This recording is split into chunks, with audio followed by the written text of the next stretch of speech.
We're up at last.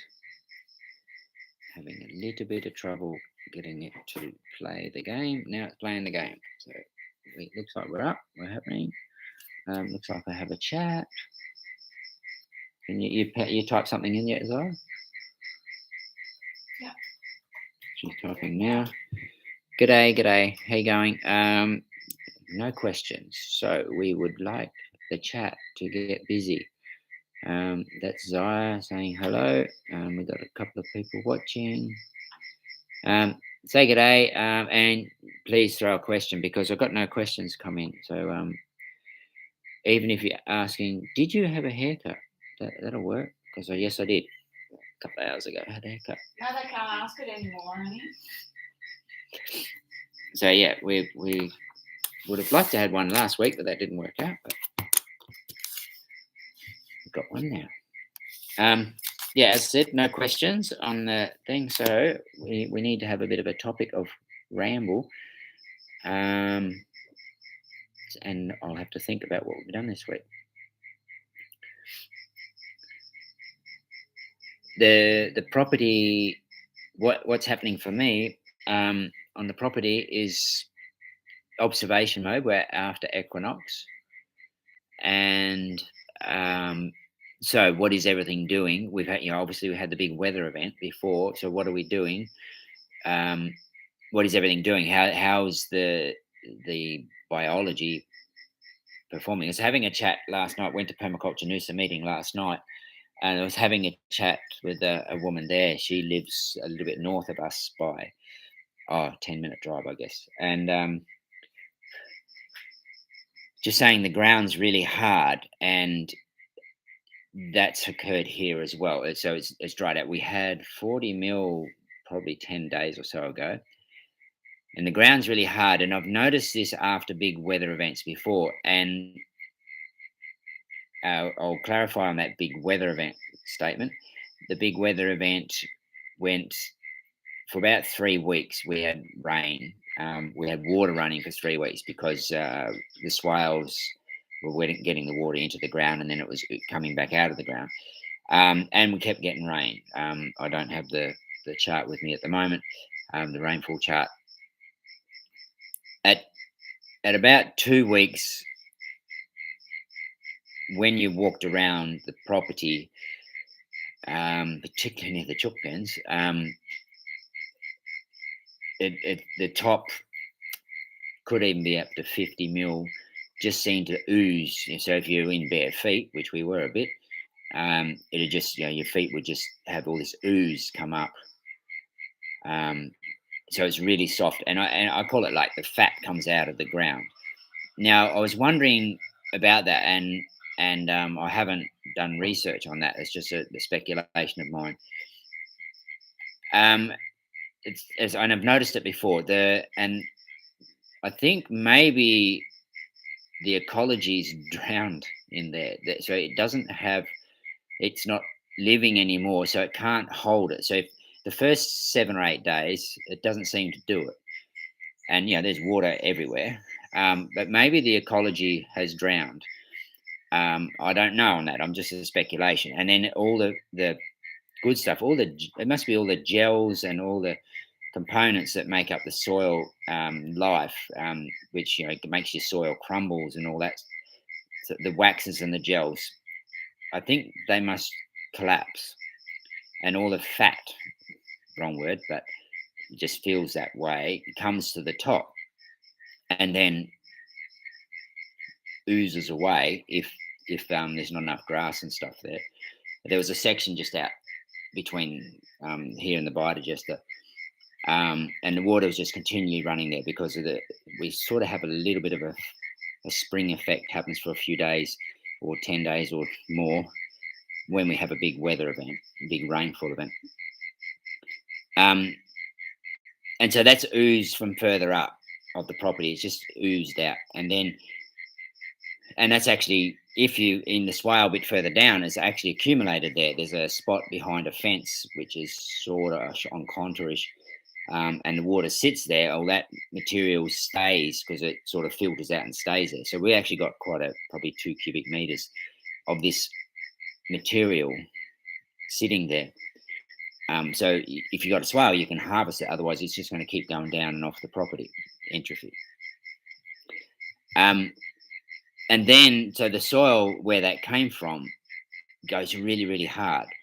And I think it's because the ecology's gone and that beautiful material's gone. And so there's a whole rebuild process needed.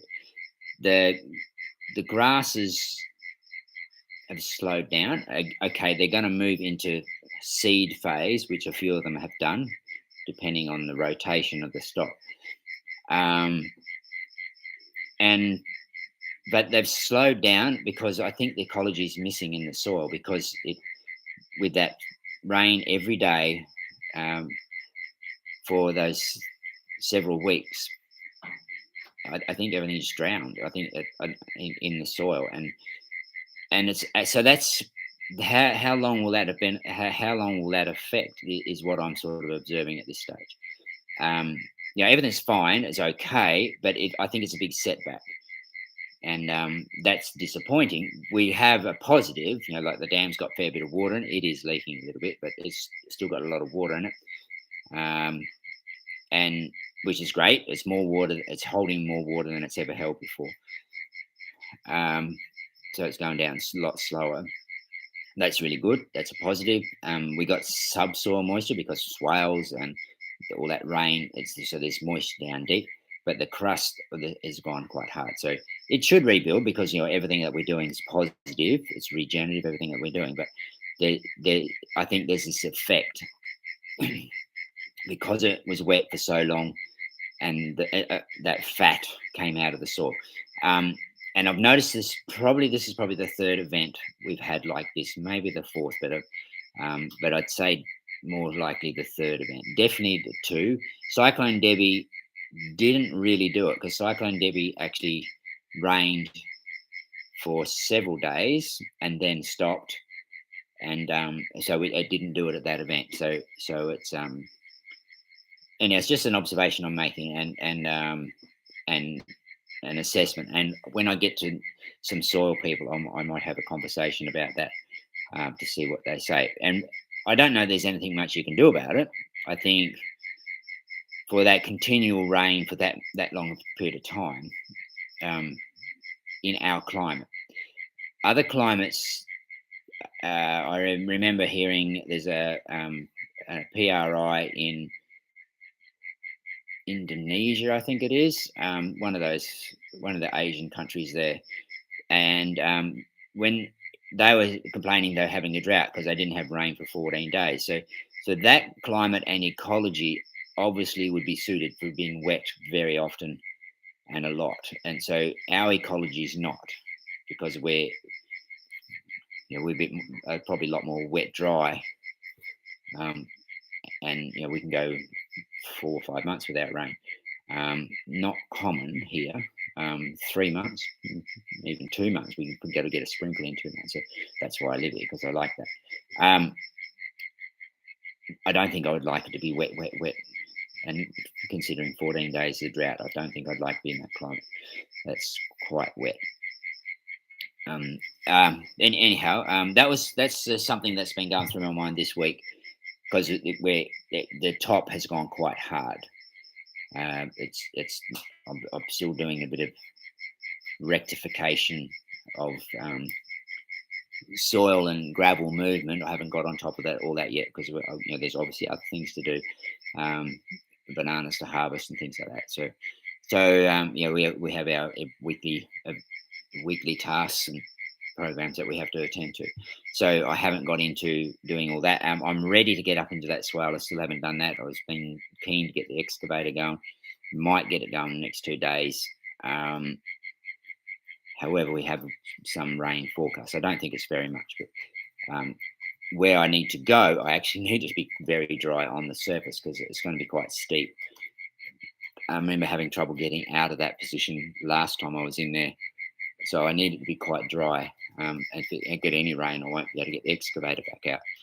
So that's what I'm hoping for, to just stay dry. So we'll see. If it's going to rain the next couple of days, I won't do it. I'll wait till it dries out again. because I need to do the rectification as well.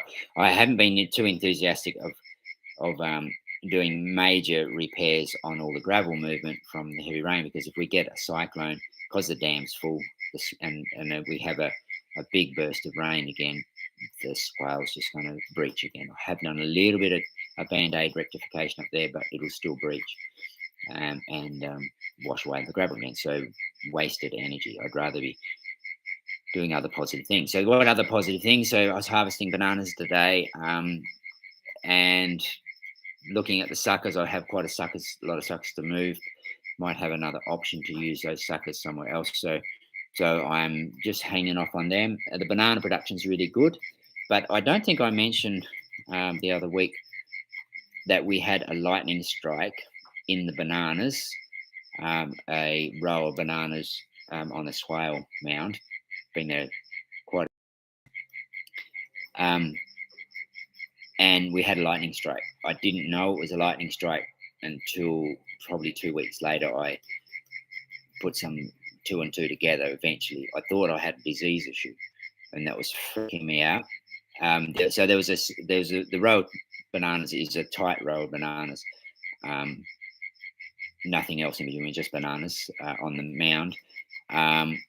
And I think I counted at the first instance 17 major size stems came down. I thought it was a big wind, must have been a bit of a wind event in there, but it didn't. When I came back a week later, the stems were rotten, and that doesn't happen normally with a banana when it blows over. It still has integrity for months. It still keeps trying to get the bananas happening.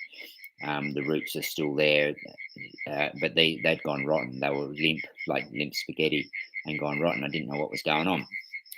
So I was doing research on diseases and things like that. But and then that didn't add up. I couldn't find a disease that did that. It turned it to spaghetti in such a short time, and the leaves and how they're behaving and all that sort of thing, spots or whatever.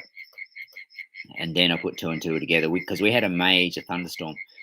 The first rain of the big rain event, we had a major thunderstorm, and like a major lightning storm, I should say. Like, it was incredible. It's the most incredible lightning storm that we'd been in. It came in waves. A thunderstorm usually comes and goes. It came, went, and then it was there again, and then it was there again, and it was there. So it's sort of like these fronts coming through, if front's the right word. And the lightning was incredible every time. And then there was this one major crack that really freaked us out. No pre-warning. It was very, very close. I thought it was very close to here, but in hindsight, it was closer to the student space, where there were people in tents and intense. So that was quite lucky that it hit the bananas and not the ice cream bean tree that they were camped under, which is very, very lucky, like a blessing that it hit the bananas and not there, because it would have got people. I'm talking very close, 20 meters away, probably, maybe not even 20 meters away. So you would think it would go for the ice cream bean tree being taller than the bananas. So now I'm watching to see the suckers. There's new suckers coming, so it hasn't killed. I might have killed some of the whole bases right at the main centre, because there doesn't seem any suckers coming up there. I'll just keep waiting for that. I might have to replant a sucker or two there. But that's interesting. So we lost a bit of production. There's probably, I might have lost. Well, I've lost a couple of bunches, but I've lost probably 18 months of production out of that 8 meters or so, 10 meters of space. That's a bit frustrating, but it is what it is. Better than having a disease go right through and take out all my bananas. Because at the moment, the banana's been very useful. We're moving a little bit of bananas, a bit more than a little bit actually for us. And so that's convenient to have a little bit of financial turnover from the bananas. And so they're worth maintaining. And now I didn't maintain well last week. I never got around a whole lot of the bananas. And this week there was ripe bananas being wasted. So can't move the ripe bananas. You need to harvest before then. So once they're ripe, we can't do anything with them. So there's a couple of bunches got wasted. 3. So yeah, that was what was happening these last couple of days. Anything else I could add, Zaya? What's been going on? I think actually last week I was starting to say something, and then the system kicked me off. And Zaya's gotten quite involved in an organisation which I'm on the edge of. She's right in there, and I'm pretty proud of that. And it's about the agriculture hub. So that's a incentive initiative put together by particularly one councillor from the Noosa Shire that's very passionate about an idea, and that's to set up an agriculture hub which has many components to it. One of them quite possibly will be a co-op. The main idea it's stemming from is to actually utilise land in the Noosa region that is not being utilised, that could be growing food. It used to grow food. The culture's changed here. Wealthy people have come in and bought up the land. They don't want to work the land. There were several changes in culture, but that's the latest thing. And then, but there's young people who would like to live here and work the land, but they can't afford the land. So can we set up some way of doing it? So an organisation to set up ways that young people can have tenure to the land, access to the land, lease or whatever it might be, some legal means to the land, and the landowner allows that to happen. Will there be a financial return, things like that? We're not sure of. That's all to be determined. But the value of the land will increase because it'll be farmed, and then we can have local food, and the co-op will promote local food. Maybe a local brand of that, and trying to get the instead of food coming from outside the region to the restaurants. There's a lot of restaurants in the Noosa district.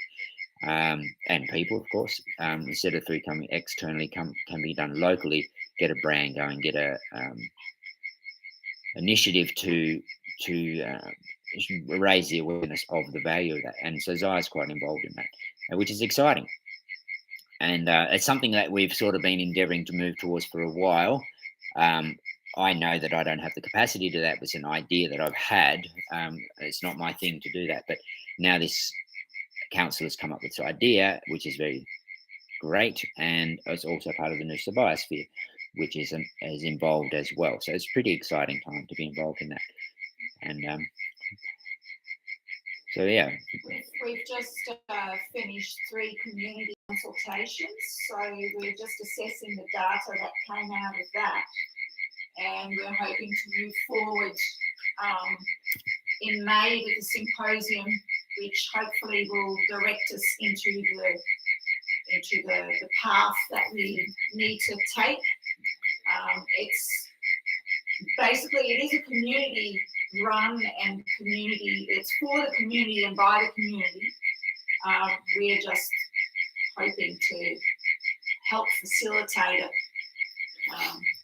So yeah, it's great to be involved in that. It's so exciting to be involved in that, and the guys that are running with it from the biosphere and also from the council guy are very passionate about it, like extremely passionate about it. I'm surprised how passionate they are about it.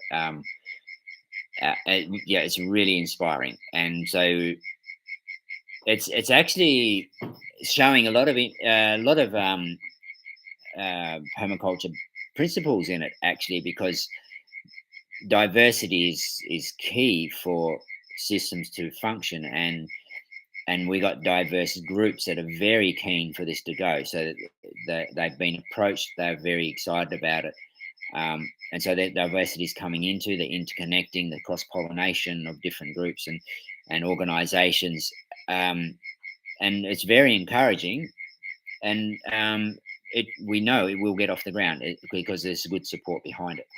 And so, but it's the community consultation is to help get it right, so that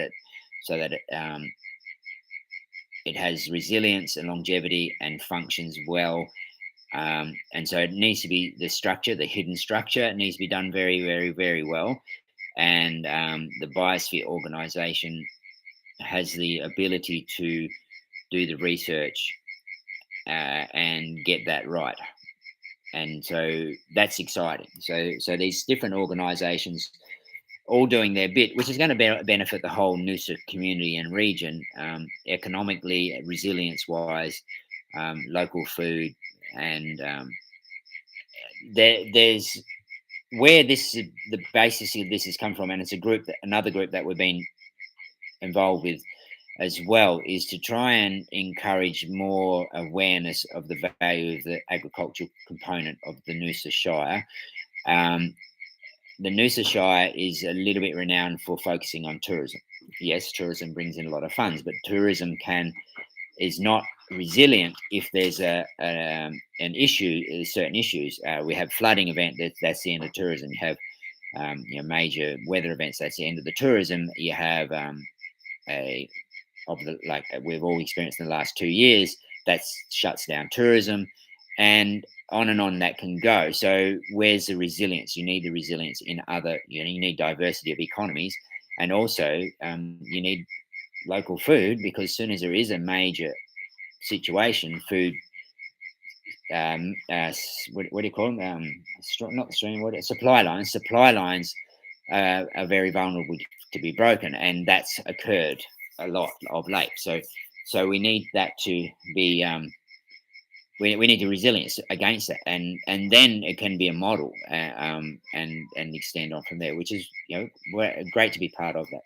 So we're excited about that. I'm very proud that Zai's involved with that, and the guys are very grateful that she is helping out with that. So things are falling into place.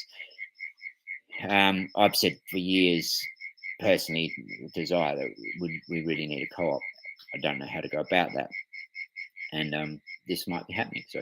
So exciting, very, very exciting. So that's the main thing that we've been involved. A big thing we've been involved with. Last week was quite busy with that. They're going to these different community consultations, and other events coming up. So that's cool. Rightio. So still no questions coming in. No one wants to talk to me. No one wants to talk. I'll just keep talking to myself, and Zai's got to listen to me a little bit more.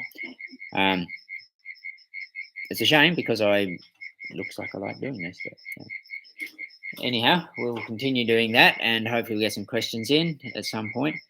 The other thing that's happened on the weekend is we started our face-to-face. So we've got a group of people here.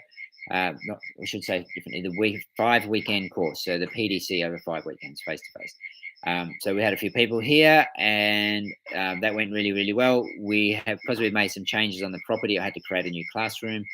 And so we did a temporary tarp and bamboo pole situation, which we've done those type of structures before for our music events, and it worked quite well. Got a little bit hot because the classroom faces the wrong way, which is a great tool for teaching about passive solar and things like that. And so yeah, that's going well, and the group is great, and we've got 4 weekends to go with that, so we're excited about that, and it's good.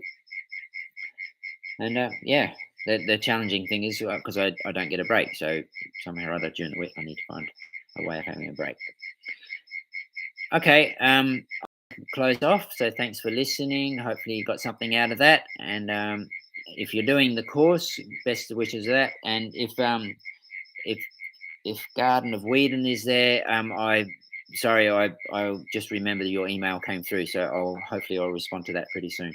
I just checked that out a moment ago. So it's a very valid concept, and I like it.